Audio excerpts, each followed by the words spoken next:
खान जी और deputy speaker बहन रेणु बाला जी, विधायक सढौरा भाई रामकिशन जी, पूर्व CPS बहन निर्मल चौहान जी, श्री कंवरजीत जी प्रिंस, बहन उषा कुमार जी,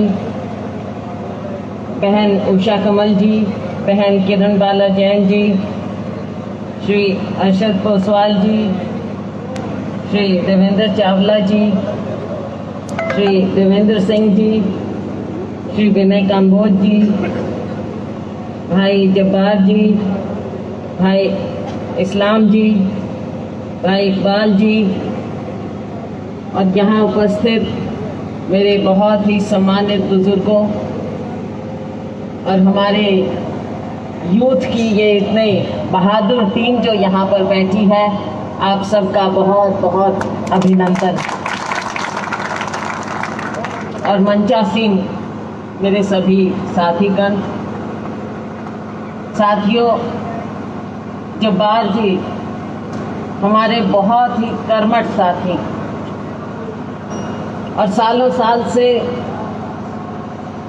पार्टी की सेवा में लगे हुए, पार्टी का कार्य करते हैं, मेहनत करते हैं पीछे हटकर। तो हमने इनसे कहा कि पीछे हटकर आप काम करते हो, लेकिन आपको आगे आना चाहिए, शर्माना नहीं है। तो इन्होंने बड़ी मुश्किल से पीछे से आगे की ओर कदम रखा है। काम में पहले भी कोई कमी नहीं थी, तो बहुत दिन से इच्छा थी कि इन्होंने जो टीम जोड़ी है, युवाओं की टीम जोड़ी है, उनसे बातचीत करें, उनसे मिलें। तो आज जब आना हुआ तो मैंने इनसे कहा कि आपके यहाँ जब हम चाय पी लेते हैं, गांव का कार्यक्रम था, पर समय के अभाव के कारण मैंने कहा कि आप यहीं पर कर लीजिए। तो मुझे नहीं मालूम था कि आप इतना बड़ा इतना बढ़िया जलसा कर देंगे अपने युवा साथियों का। आप बधाई के पात्र हैं। साथियों, आज के दिन समय की पुकार भी कि सभी लोग इकट्ठा हों। जो कांग्रेस की विचारधारा है, जैसे मेरे से पूर्व मेरे साथियों ने आपके सामने बातें रखी, ये वक्त की पुकार है।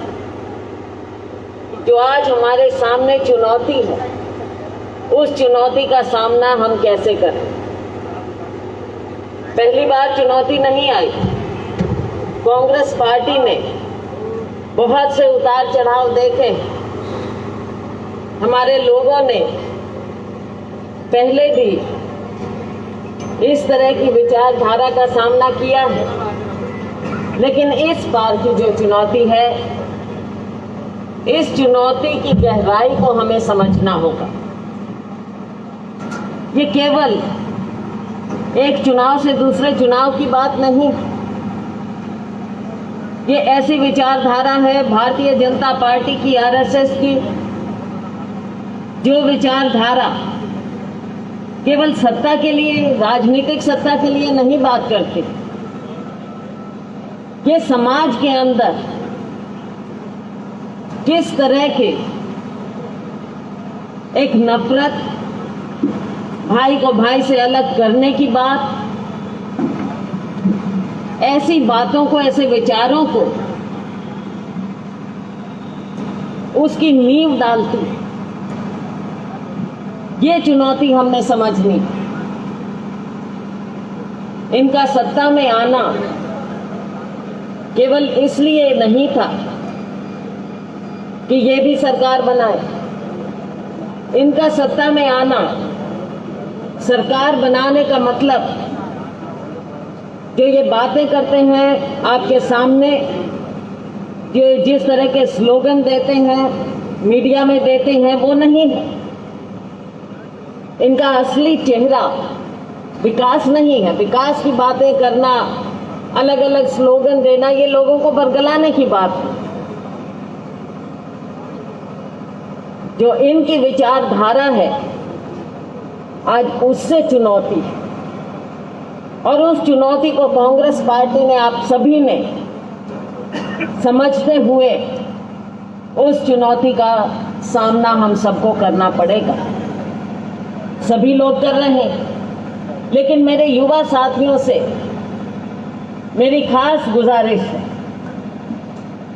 कि आप इन बातों को समझिए। आपने टीम बनाई है और साथियों को जोड़िए।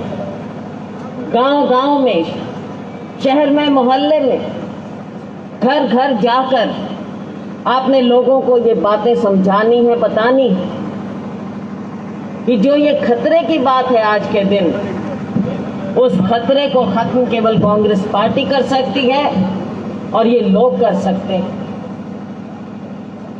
हम 75वीं वर्षगांठ मनाने जा रहे हैं अपनी आज़ादी की। आज़ादी आसानी से नहीं मिली, बहुत बड़ी कीमत चुकानी पड़ी। लाखों करोड़ों लोग हमारी आज़ादी की लड़ाई में कूद पड़े, अनेकों कुर्बानियां दी। हमारे बड़े बड़े नेता सालों साल जेल में रहे। आज क्या इनके पास कोई जवाब है? भारतीय जनता पार्टी आरएसएस के पास आज़ादी तोड़कर लोगों के सामने रखना चाहते हैं। बच्चों की किताबों से इतिहास के पन्ने ये बदलना चाहते हैं। जैसा कि मुझसे पहले कहा, हमारा संविधान जो हमारे सब की रक्षा करता है, डॉक्टर अंबेडकर जी के उनके चेयरमैनशिप में हमारा संविधान हमें मिला था।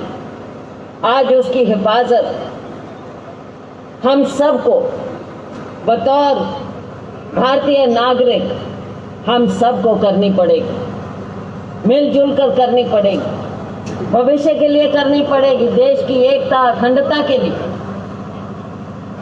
इनके लोगों ने कुर्बानी नहीं दी, हमारे नेताओं ने कुर्बानी दी आज़ादी की लड़ाई में, और उसके बाद तक देश की एकता के लिए कुर्बानी दी। तो साथियों, आप सबका हमारा फर्ज, आज के दिन अनेकों बातें हैं, अनेकों मुद्दे हैं। मुझसे पहले उनका वर्णन किया गया, मेरे साथियों ने किया।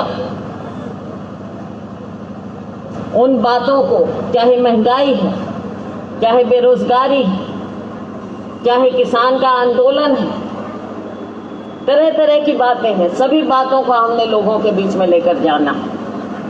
आप सब इन बातों को समझिए।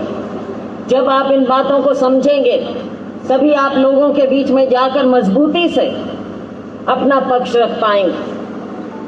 और हर तरह से, बेशक खुद जाएं लोगों के बीच में, बेशक सोशल मीडिया के माध्यम से लोगों से संपर्क करिए, ज़्यादा से ज़्यादा संख्या में लोगों से संपर्क करिए। इस बात को भी एक अपना मिशन समझिए कि ये काम करना भी हमारा पार्टी का केवल काम नहीं है, केवल पार्टी की वर्करी नहीं है, लेकिन हमारा इस देश के लिए, इस समाज के लिए, अपने प्रदेश के लिए एक योगदान है। साथियों, आज के दिन हमारी विचारधारा मजबूत है।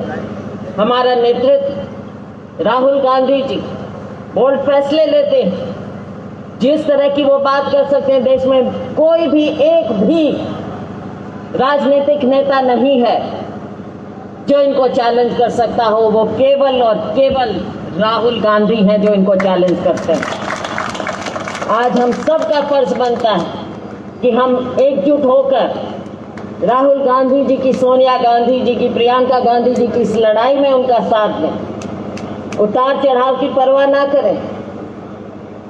आज हम सत्ता में नहीं है, इसकी परवाह ना करें। पार्टी को मजबूत करें। सत्ता आपके हाथ में आएगी, कोई रोक नहीं सकता। सत्ता आप लेकर आओ।